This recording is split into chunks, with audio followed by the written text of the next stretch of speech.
இது தொடர்பாக வருத்தமோ கவலையோ இல்லை அப்படின்ற மாதிரி குறிப்பிட்டிருக்கீங்க. நீங்க இந்த ரூபாய்க்கான அடையாள குறியீட்டை உருவாக்குனீங்க இல்லையா? அதை எப்போது நீங்க உருவாக்குனீங்க, எப்படி உருவாக்குனீங்க, அது தொடர்பாக கருத்துக்களை பகிர்ந்து கொள்ள முடியுமா? இது வந்து 2009 இந்திய அரசாங்கம் இந்திய குறியீடுக்கான ரூபாய்க்கான குறியீடுக்கு காம்படிஷன் அனௌன்ஸ் பண்ணியிருந்தாங்க. அந்த போட்டியில நானும் கலந்துக்கிட்டேன். இது இந்தியா நேஷனல் லெவல்ல இது அனௌன்ஸ் பண்ணியிருந்தாங்க. ஸோ அப்போ நான் அதுல சில இதுவும் கிரைட்டீரியாவும் வச்சிருந்தாங்க. இதெல்லாம் அது ஃபுல்ஃபில் பண்ணணும் அப்படின்னு, இதெல்லாம் அது பிரதிபலிக்கணும்னு. அதுல ஒரு இதுல இந்திய கலாச்சாரத்தையும் இந்திய பண்பாட்டையும் இந்த குறியீடு பிரதிபலிக்கணும்னு சொல்லியிருந்தாங்க. ஸோ நான் அப்ப நிறைய ஆராய்ச்சி பண்ணிட்டு இருந்தேன். இந்திய உள்ள மாநிலங்களில் உள்ள எழுத்து வடிவங்களை பற்றி நிறைய ஆராய்ச்சி பண்ணியிருந்ததுனால, ஸோ நான் தேவனகிரி ஸ்கிரிப்டும் லாட்டின் ஸ்கிரிப்ட் இங்கிலீஷ், அதுக்காக ஆரும் ராவும் எடுத்து அதை ரெண்டுத்தையும் கம்பைன் பண்ணி ஒரு அப்ரிவேஷன் மாதிரி நான் டிசைன் பண்ணியிருந்தேங்க. ஸோ ஆர் ருபீஸ், ரா ருபியா. ஸோ ரெண்டுமே இந்திய குறியீடை தான் இந்தியன் கரன்சியை தான் குறிப்பிடுது. ஸோ அதுதான் ஒரு பிலாசபிக்கல் ஐடியா பிஹைண்ட் அந்த சிம்பிளுக்கு.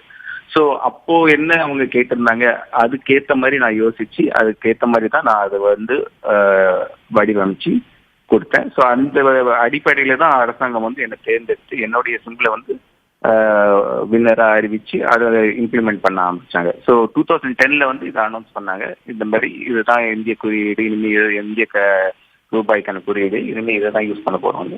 ஸோ அந்த மாதிரி தான் இது உருவானுச்சு.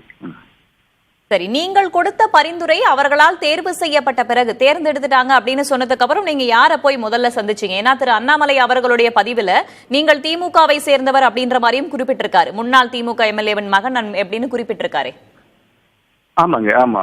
எங்க அப்பா முன்னாள் எம்எல்ஏ தான். அது நான் பிறக்கிறதுக்கு முன்னாடியே அவர் எம்எல்ஏ இருந்தாங்க. இப்போ அரசியல் இல்லை, அவரு எங்க ஊர்ல இருக்காங்க. ஸோ அது நான் எங்க அப்பா என்னை அரசியல் எதுலையுமே ஈடுபடுத்தினதில்லை. நான் மோஸ்ட்லி என் படிப்பு டிசைன் அந்த மாதிரி தான் நான் போயிட்டு இருந்தேன். ஸோ இப்பயும் நான் இங்கே குவஹாத்தியில டிசைன் டிபார்ட்மெண்ட்ல நான் வேலை பார்த்துட்டு இருக்கேன். ஸோ அதனால அப்பா எம்எல்ஏவா இருந்தாலும் அவர் எங்களுக்குன்னு ஒரு வாழ்க்கையை அமைச்சிக்க சொல்லி அவரை விட்டுட்டாரு. அவர் எப்பயுமே எங்களை அரசியல்ல ஈடுபட விட்டது கிடையாது. நாங்களும் இன்ட்ரெஸ்ட் எடுத்துக்கிட்டது இல்லை. ஸோ அதனால இது ஒரு கோஇன்சிடென்ட். ஸோ அதுதான் நான் சொல்ல முடியும். அது தவிர்த்து வேற எந்த ஒரு கனெக்ஷனும் எனக்கு தெரியல.